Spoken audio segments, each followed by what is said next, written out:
Ito yung 4FB1 na makina, Isuzu Gemini. Tingnan nyo naman yung pulley ng camshaft niya. Wala siyang guide. Freewheeling lang po yan. Ngayon, pag nagkabit tayo ng timing belt, make sure lang po ninyo na tama yung timing ng injection pump.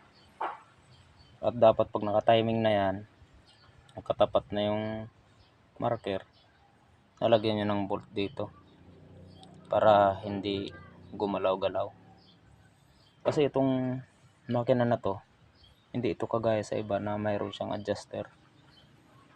Ito, idler. Puro idler lang po yan. Ito dito. Yan. Kaya pag nagkabit tayo, unahin nyo muna ikabit ito, idler nya. Tapos ito yung panghuli. Dito tayo mag